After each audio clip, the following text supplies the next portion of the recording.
Déjà très heureux d'organiser les championnats nationaux universitaires de cyclisme en avril dernier, l'UTT a conservé la confiance de la Fédération française en accueillant cette semaine les championnats de France de badminton individuel et par équipe. C'est le 14e championnat de France organisé à Troyes depuis ces 10 dernières années.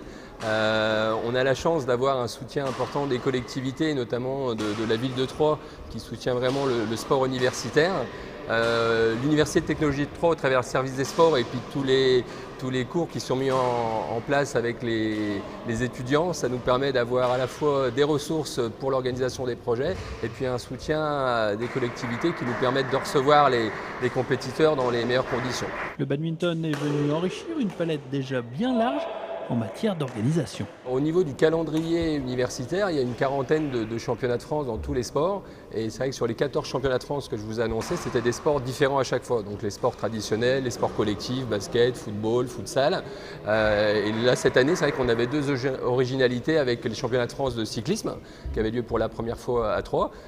Et puis cette année, donc les championnats de France de badminton. Une compétition qui a été l'occasion pour les entraîneurs nationaux présents au bord du terrain d'observer leurs protégés en vue des prochains championnats. Ça permet de les voir aussi dans un autre contexte et qui ne s'expriment pas forcément avec leurs partenaires habituels de club, on va dire, puisque là, ils représentent leur université.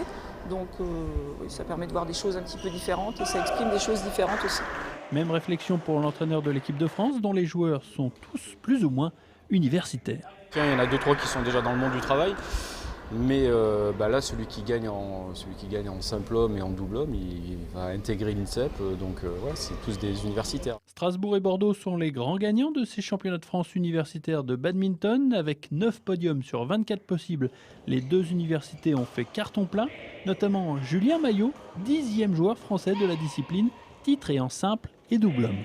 J'avais comme objectif de venir gagner en individuel et par équipe essayer de venir aussi gagner avec l'université de Strasbourg.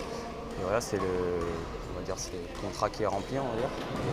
Et moi, je suis content d'avoir gagné et d'avoir montré que j'étais capable encore de venir gagner en simple homme et en double homme. Avant même la fin de la compétition, la Fédération française du sport universitaire s'est montrée comblée par l'organisation troyenne et a d'ores et déjà proposé au service des sports de l'UTT de réfléchir à un nouveau projet l'an prochain.